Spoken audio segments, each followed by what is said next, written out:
उसका निलंबन का आदेश हो चुका है और गवर्नमेंट ने अभी कर दिया है।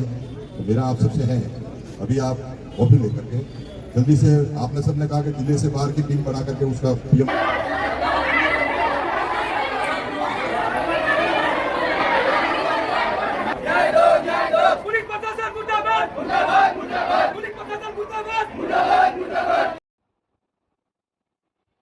आप सभी को नमस्कार।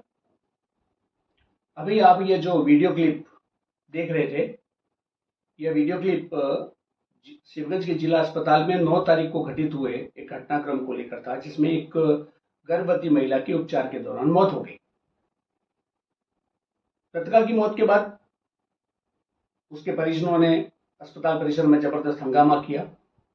उनके समाज के लोगों ने 2 दिन तक जिला अस्पताल में धरना प्रदर्शन कर संबंधित चिकित्सक को निलंबित करने की मांग रखी। आखिरकार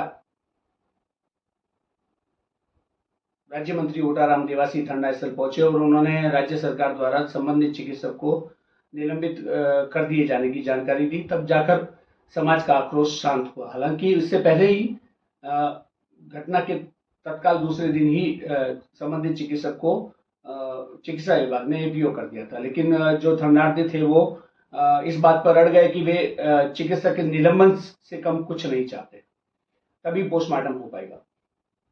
बहरहाल राज्य सरकार की ओर से महिला चिकित्सक को निलंबित कर दिए जाने के बाद परिजन जो है वो पोस्टमार्टम के लिए तैयार हुए और मेडिकल बोर्ड जो कि पाली और बाली के चिकित्सकों का गठित किया गया था, उस बोर्ड ने महिला जो मृतका थी उषा देवी मेघवाल, उसके शव का पोस्टमार्टम किया।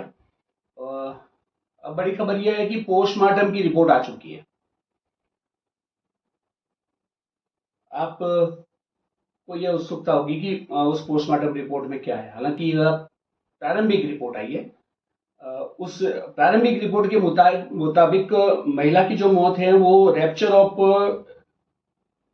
फैलोपियन ट्यूब की वजह से हुई है, यानी कि जो गर्भाशय तक जो ट्यूब पहुंचती है उस ट्यूब के फटने की वजह से और अत्यधिक रक्तस्राव होने की वजह से उसकी मौत हुई है। ये उसकी मेडिकल टीम की प्रारंभिक जांच रिपोर्ट है। अब हालांकि इसके जो कारण हैं उन कारणों का तो पूरा खुलासा तो इसकी एफएसएल रिपोर्ट और हिस्टोपैथोलॉजिकल रिपोर्ट आने के बाद ही पता चलेगा कि इस महिला की जो मौत हुई है उसकी मौत के वास्तविक कारण क्या है। लेकिन प्रारंभिक तौर पे यह बताया जा रहा है कि जो उसके जो ट्यूब है वो ट्यूब फट गई और ट्यूब फटने की वजह से अत्यधिक रक्तस्राव हुआ और उससे उसकी मौत हो गई। बहरहाल अभी अब जो ये मेडिकल रिपोर्ट आई है उस रिपोर्ट के आधार पर अब जो चिकित्सा विभाग की जो जांच टीम है वो जांच टीम जो है उस पोस्टमार्टम जो रिपोर्ट है उस पर अनुसंधान करेगी और जो भी महिला को जो भर्ती टिकट है वगैरह उनको क्या ट्रीटमेंट दिया गया क्या नहीं दिया गया उसकी संपूर्ण जांच करने के बाद ही इस निष्कर्ष पर पहुंचेगी कि संबंधित चिकित्सक की इसमें कोई लापरवाही है या नहीं है। बहरहाल मामला कुछ भी हो, लेकिन सवाल यह उठता है कि जब चिकित्सक ने अपने स्टेटमेंट में इस बात को स्वीकार किया था कि फैलोपियन ट्यूब के अंदर यदि बच्चा हो और यदि उसका तत्काल सर्जरी नहीं की जाए तो उसके फटने की संभावना रहती है, और महिला को भी इसीलिए भर्ती किया गया था कि उसके फैलोपियन ट्यूब के अंदर बच्चा था।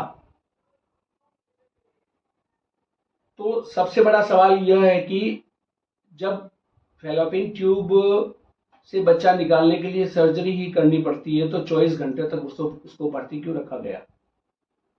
दूसरा सवाल ये कि दोपहर को 2 बजे 9 जुलाई की दोपहर को 2 बजे जब रेजिडेंट चिकित्सक ने महिला की जांच करने के बाद में संबंधित चिकित्सक से सलाह की, तब उन्हें बताया था कि महिला का जो ब्लड हीमोग्लोबिन है वो गिरकर 7% हो चुका है। तब उनके दिमाग में ये ख्याल क्यों नहीं आया कि इसकी तत्काल सर्जरी करने की आवश्यकता है। यह क्यों कहा गया कि उसे ब्लड चढ़ाने की आवश्यकता है।